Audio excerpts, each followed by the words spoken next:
2016 County Commissioner meeting to order.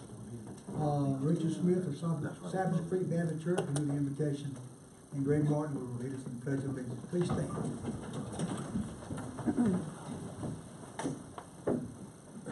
As you pray, I would like for you to remember Brother Larry Hayes' mom as she's in the hospital, and he's with her tonight. Let us pray. Heavenly Father, we come before you tonight, thanking you for your many bountiful blessings that you bestowed upon us this day. Thank you for our county commissioners and all of our department heads in Bladen County for being willing to take a stand on what is right and doing what is right. And I pray now, Lord, that you would guide in this county, that you protect our law enforcement officers and fire, EMS, and first responders. And I pray now that you would take care of them and bless every person, every employee of this county in such a way that they might recognize that you are a holy God and you've placed them here for a reason, and that's for the betterment of our county. Pray for unity in the meeting tonight. Bless our commissioners. You give them insight on what needs to take place and what needs to be done. And we thank you for all these things. For it's in Jesus' name we pray in thanksgiving. And all of God's children said, Amen. I pledge allegiance to the flag of the United States of America and to the republic for which it stands, one nation, under God, indivisible, with liberty and justice for all.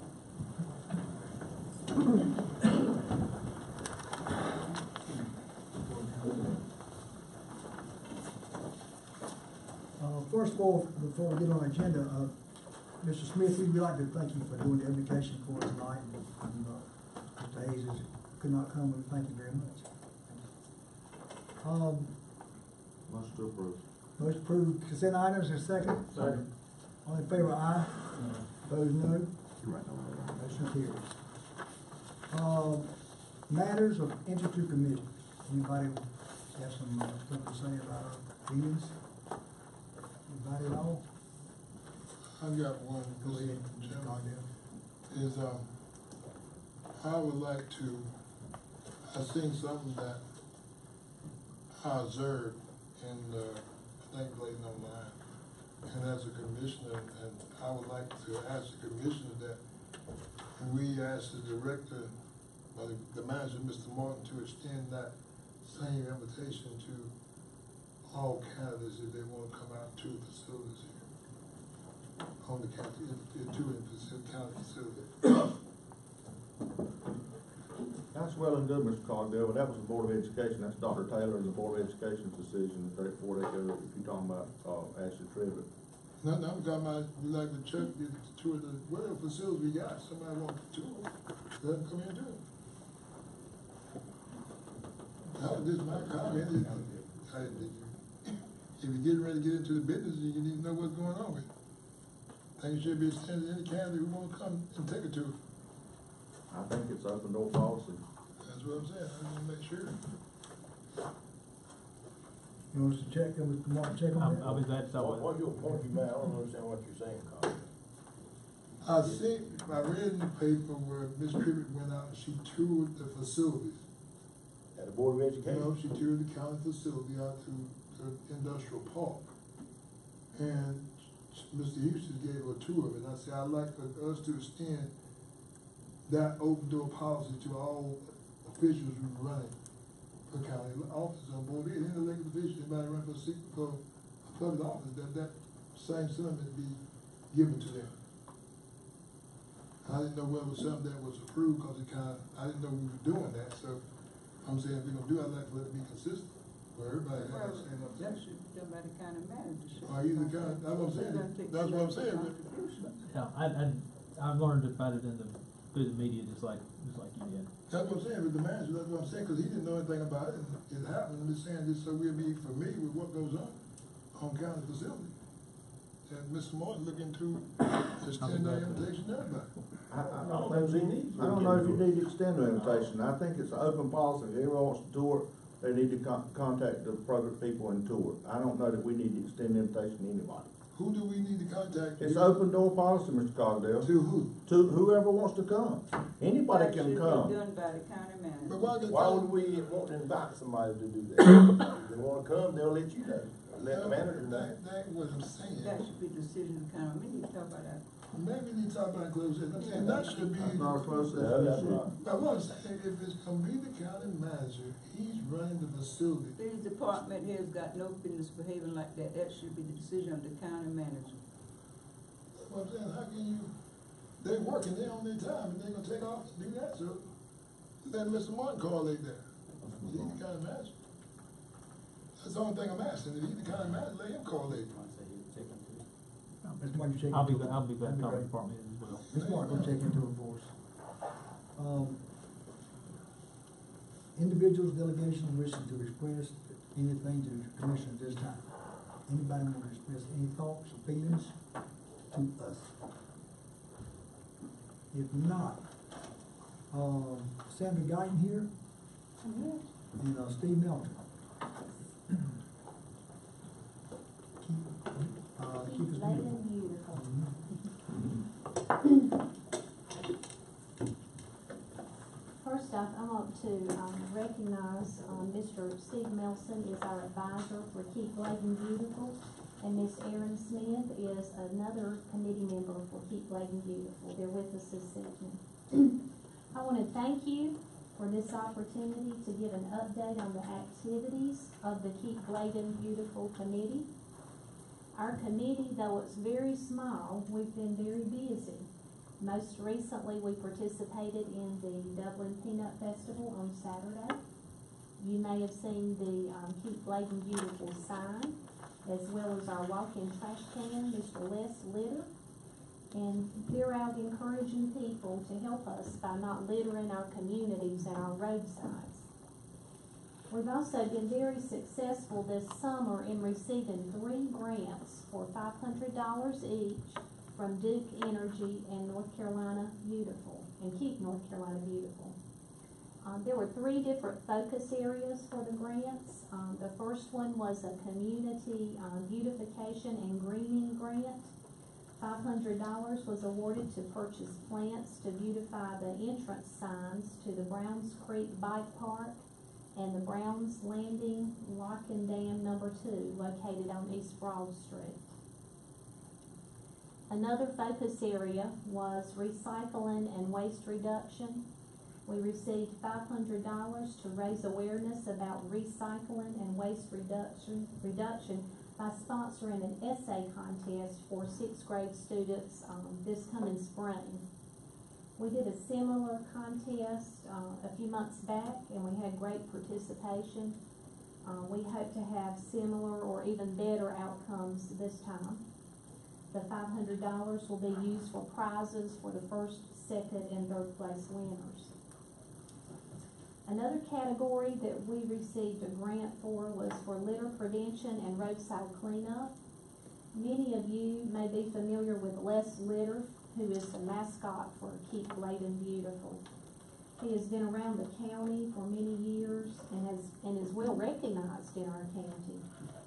Les needs a compliment to help strengthen the message that we should not only not litter our roadsides with the plastic bottles and cans, but we should recycle them instead. So we will use $500, actually I think it's a little bit less than $500, to purchase an adult size recycling bin costume, and he will be given the name of Recycle Bin, okay, B-E-N. So we're going to have a Les and a bin. Recycle Bin and Les Litter, they can travel together or they can travel separately to promote less littering and more recycling in keeping Bladen County beautiful. Recycle Ben will make his first appearance at the Fall Festival at Jones Lake on October the 30th. And we invite you to come out and to meet Ben and Les. And Keep Bladen Beautiful would also invite the public to invite Les Litter and Recycle Ben to their community events, and to contact us if we can help any Bladen County organization to set up a cleanup or a beautification project. And that's all I have. And I thank you again for this opportunity. Do you have any questions for our committee? Mr. Bullock? What's your contact number? You can call me at Bladen Community College, 879-5634. And we truly would love to be invited to some events. The kids really get a kick out of getting a picture made with Les, and we hope that they're going to like Ben just as well, and that we can help promote, better ideas on recycling and not littering. Do you go out to community groups to explain your goals and objectives as well as the concept Sure. groups and everything? Would love to. Just need an invitation from you. We do that occasionally. I've gone to different age groups, done things in the schools, and a lot of it is just simply by invitation. They've called and asked for recycling awareness, and we'd go down, put on a small program, talk to them about recycling. I've done it 3 or 4 different places in the county. And kids love it. It's just, anyone that wants something like that can contact me at Solid Waste, or my cell is 876-4603.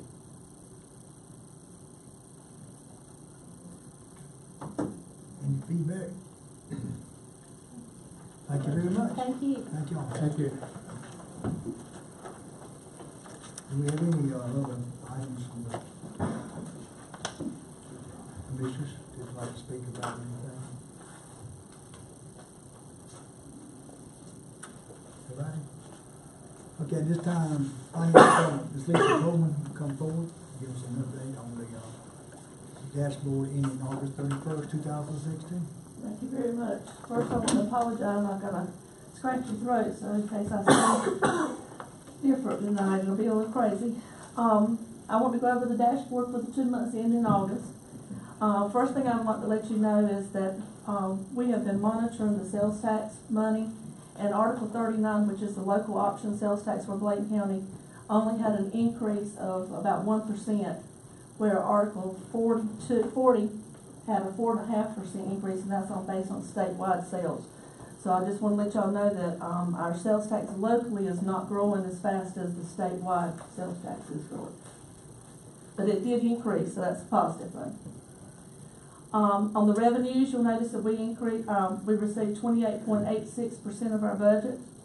Our expenditures, we spent 17.32% in general fund. The jail construction, right now, we're at 100% of our revenue, but we've only spent 33.88% of the expenditures. Solid waste, we've received 35.92% of the revenue and spent 33.64%. Emergency telephones at 13.11% revenue and 12.63% in expenditures. The water department had 18.88% water collections and revenue, and spent 9.46%. This is the month that the auditors have started. Matter of fact, he came in today and has begun his audit of the financial records. He's been doing some compliance work, but now he is doing the financials, and so this will be the month that you'll see the big transition. So next month when I present your dashboard, the revenue figures will look different because some of those monies will be rolled back into last year. Do y'all have any questions about the dashboard? Questions? Thank you. Thank you very much. Mr. Howard, David Howard, Director of Human Services, is going to give us an update on some things we need to vote on these issues too. There's 6, 7, and 8 issues. You want to vote on one each time, or all at once? What are you going to do? It's up to you. Okay. Can we do it individually for the presentation? We'll do it individually. Need a motion and a second and all that. Okay, go ahead to item. Okay, so all these are recommended for approval out of the HHS Advisory Board, just so you know. A is a renewal agreement with UNC Wilmington to have their nurses come and do their public health clinical rotation at our health department if they desire to assign them to us. Motion to approve. Motion approved, Mr. Peterson. Second by Edge. All in favor, aye. Opposed, no. Motion carries. Thank you. Okay, Item B. and, B is the exact same kind of agreement with Bladen Community College for their nursing students. We do a full cap rotation with that department. Motion approved, Mr. Smith, second by Mr. Pate. All in favor, aye. Opposed, no. Motion carries. Item C. And C is a short-term MOU with Columbus County. The term lasts through the end of the fiscal year. It is for a temporary part-time clinical coverage at the health department since we've lost our family nurse practitioner. This is for 1 to 1.5 days a week position that works for Columbus County. Dr. A. Cobb, as an employee with Columbus County, we're proposing to simply enter into an agreement with Columbus County for them to assign her as we wish. And you'll see on page 7 of that agreement, we've crafted language which gives us both an out as far as, in other words, if we hire a nurse practitioner in a couple of months, we don't need her anymore, and we can say to Columbus County that we're not as interested in using her anymore. Motion to approve. Motion approved, Mr. Cardell, second, Dr. Blanks. All in favor, aye. Opposed, no. No. No. Got 2 noes. Motion carries. Item D. And D is simply an addition of a CPT code, a procedure code, for particular types of OB, obstetrical visits at the health department. We realize we can be billing as high as $150. The private insurance rate is pretty much the highest we might receive if someone has insurance, which is $148.88. We're adding this because with this new code we can get reimbursed more funds than the code we've typically been using. So it just raises the revenue for that particular type of visit. Motion to approve. Motion, Mr. Bullock. Second, Mr. Cardell. All in favor, aye. Opposed, no. Motion carries. Thank you. Item E. E. This is a renewal agreement with the Lower Cape Fear Community Fund. It's the CC4C, which stands for Care Management for Children. This is Medicaid enrollees where we have case managers who follow children 0 to 5 and assist them with basically case managing and care managing their chronic disease conditions usually. Motion approved. Second. Motion approved, Mr. Smith, second, Mr. Bullock. In favor, aye. Opposed, no. Motion carries. Okay. F is another agreement with Bladen Community College. This is part of the Young Families Connect program. They are entering into an agreement with the community college to provide Young Families Connect peer encouragers, which work with the clients, the enrollees of the Young Families Connect, to work with them on family planning and their educational needs and all assets of the program. Second. Motion, Mr. Pate, second by Mr. Bullock. In favor, aye. Opposed, no. Motion carries. Item G. G is similar to E. It's run through the same program. The OBCN is for, whereas the CC4C was for children 0 to 5 and their families, the OBCM is what used to be known as pregnancy care management. That is case management for mothers, Medicaid enrollee mothers who were during their pregnancy to ensure healthy birth outcomes. Motion, Mr. Smith. Second, Mr. Hedge. All in favor, aye. Opposed, no. Motion carries. Okay, H is simply an amendment to the existing agreement with the Bladen County Schools to provide nurses to the schools. The amendment simply outlines and details the duties of the school nurses. This was a request from the federal funding source down through the state to us. Motion approved, Mr. Pate, second, Mr. Bullock. All in favor, aye. Opposed, no. Motion carries. Item I. And the last one is an agreement with a lab supplier. We've got just a few items that we need as far as lab testing supplies. This lab is willing to give us these supplies at a pretty good rate, so we're able to lock in the agreement for a few years and get good prices on those. Motion to approve. Motion approved, Mr. Page, second. Yeah. Mr. Edge, This is a 3-year contract, and the county don't like to do 3-year contracts, so. I've got a motion and a second. All in favor, aye? Opposed, no? No. 2 noes. Motion carries. Next on thank you, that's a good job, thank you very much. Next, we got, Mr. Sheriff Vickers, I believe, Jeff Secretary is gonna come up and set up for him on a couple of issues, and, thank you, Jeff. We have before you an agreement with Onslow County. Currently, as y'all know, our jail's overpopulated. We house the majority of the overflow in Sampson and Brunswick County. And some of the, if Columbus and Robinson has anything available, we try to send it there. But the majority of our overflow goes to Sampson. We've been pretty fortunate with them as far as their population, but they're starting to get population now. And it's conceivable in the very near future they may not have any room for our people. Onslow County just opened up a new jail facility, and they have plenty of room, and they also use the same health provider that we have. And all this agreement is just allow us, in case we can't get them moved to a facility that's closer, we just can use the Onslow County facility. Jeff, I want to ask you about that. Well, yeah, I- question, go ahead. What do they charge per inmate? $50. And what about Sampson? $50. Okay, same, okay. Yes. Does Columbus have any available places? Again, sometimes they may, the majority of the time they don't. It just depends. Just like, sometimes our numbers are down, sometimes they're up. All right, thank you, sir. I was gonna ask you, they charge, like when you carry them down there, $60 flat rate. $50. $50 for that. What happens if one of them get real sick and need medication? Okay, we regardless of what. It's just room and board, like. It's just room and board, regardless, the medical we pay for regardless. But one advantage with the Onslow is they have the same health provider we have here. Oh, okay. Sampson does not, so there's some cost savings there by having the same. And one question I got with the logistics of it, would it be anybody go, or will you be selected with who you process down at the Onslow from a logistics standpoint? Because I'm just looking at the travel back and forth, you had to bring Right. the court and all that. We're not going, unless it's a person that's causing a lot of problems and they can't be housed with other people. That's the issue that we run at Sampson County. So we've had gang members and stuff. They've had issues at their facility. They won't take them there. They won't take them here.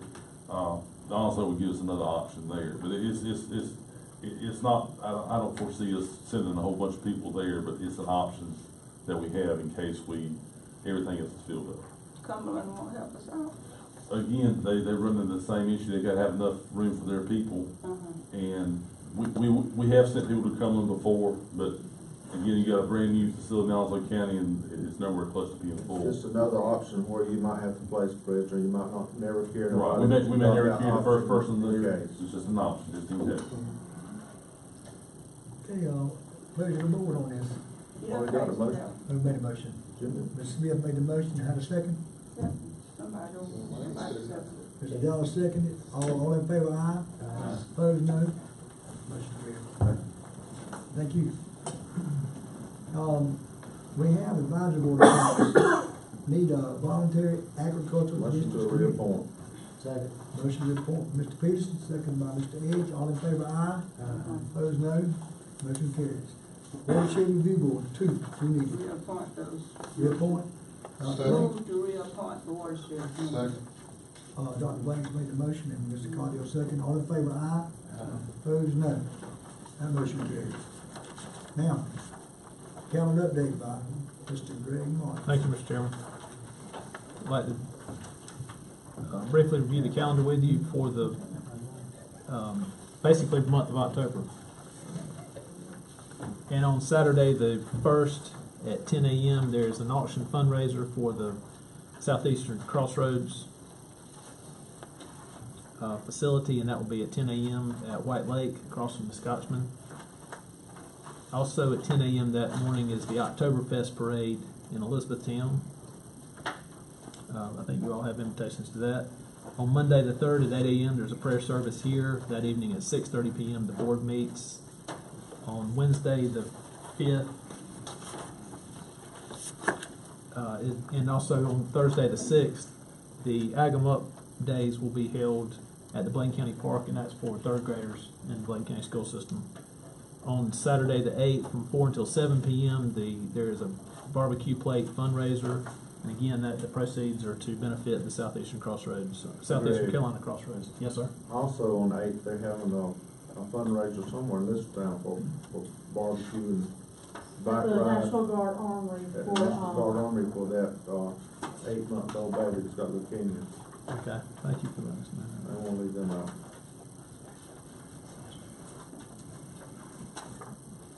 Okay, thank you. On Wednesday, the 12th,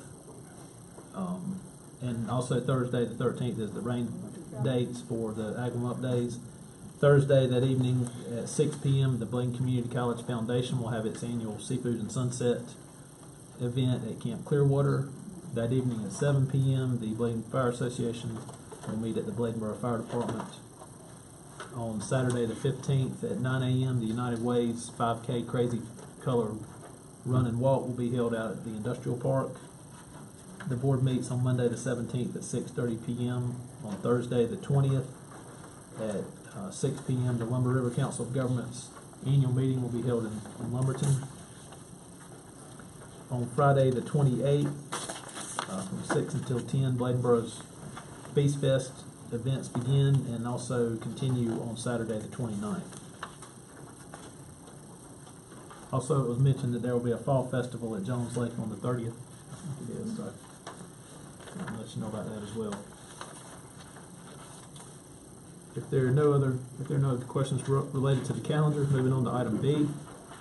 Following the discussion at our previous meeting, wording was incorporated into the proposed rules of procedure for the board to state, again, just to reiterate, it would state that only matters of business included on the proposed agenda will be acted on by the board. Any board member may, by close of business on Thursday prior to a regular meeting, have an item placed on the proposed agenda. No formal action will be taken by the board on any matter that is not included on the proposed agenda. However, consideration will be given to an emergency situation. Motion to approve. Second. Mr. Peterson. I second. Yeah. You listen to my second here? You put down second first. That's fine. And all in favor, aye. Opposed, no. Motion carries. Thank you. Thank you. Moving to item C. I just want to bring your attention and be sure that you're aware that beginning in January, the state health plan, based on legislation that was approved in this most recent session of the General Assembly, now will require local governments who participate in the state health plan to charge the local government employees the same rate charged by the state for state employees. And so effective January 1st, that will be $15.04 per month. So that's a requirement by the state, so we don't have any discretion on that. So that information is being shared with employees. A letter will be included with the pay stubs so that everyone will be informed of that. So I just wanted to be sure that you're aware of that, and that, again, is a matter that was determined by the state. How much is it now? Well, the state right now charges like $14.60, but the county employees don't pay anything. No, sir. So that wraps up. That'll be a change. That cancels 2%. Well, it'll be a new expense for employees. That's right. Moving on to item D and E are really related to the same type matter. As you know, there are efforts being made to develop a fish passage for locks and dams 2 and 3, and similar to the one down at East Arcadia, Lock and Dam number 1. This is a request to the board for the county to submit a proposal to the North Carolina Division of Water Resources for consideration in the next fiscal budget, similar to the appropriation that was made in this past year's budget. The amount that would be requested is $840,000. Again, there's a requirement that non-federal funds be used on a 1-to-1 match. And you all know that the county recently was awarded the money from the Duke Energy settlement. And so that would serve as the matching funds on that. Also, the board is requested to submit a proposal to the Smithfield Environmental Enhancement Grant for construction funds in the amount of $500,000, or up to $500,000. So these are just efforts to try to obtain funding to move forward with those projects. Craig, I thought they had the money. They do for the design. The This is $1 million? money. More than $1 million? Well, it's over $1 million. For the design? I mean, a portion of it's for the design, but I think the design overall will be a little over $1 million. It's expensive. I was looking at us coming with them doing these upgrades on these dams for these fisheries and this type of stuff. Yes, sir. Who do, I've got people that have spoken with me about the condition of the fish that's in the river. They're saying some of them have lesions and stuff, and does that be applied to Smithfield, or how does this kick in on this grant? I'm saying, why be investing all this money in the grant, and you got the fish where you can't fish it? Well, I have heard about issues related to fish in the river. This is specifically for anadromous, to try to increase the population of anadromous fish, which is like herring and those type of fish who are ocean type fish, but they have to travel well up inland to spawn, and so that their eggs will come back down and they can thrive in the ocean. So these are anadromous fish, which Well, I'm asking so that. I don't know how that. I mean, I understand what you're saying. I guess that's part of. You're asking saying about the Smithfield environment. enhancement. I'm saying, how is the environment? That's part of the environment. The fishes. That's right. And that's the intent of this project is to enhance the fishing environment in the Cape Fear River. Much to approve, as long as it don't cost us no county dollars. Motion, Mr. Peters, second by, who said? Daniel. Mr. Daniel. Alice. In favor, aye. Opposed, no. I guess great. Motion carries. See, Doc got a question about. Yeah, we'll be working with Moffitt Nickel, and Dow Cordy, the consultants on the project, on the design of the project. Dawn York, the lady who came, you may recall remember Dawn York is the lady who came and spoke to the board several months ago. She's involved, as well as the folks from Moffitt Nickel, the engineering. Motion to go into closed session. Motion, Mr. Peters, second by Mr. Smith, going to closed session. All in favor, aye. Opposed, no. Closed session. Personnel.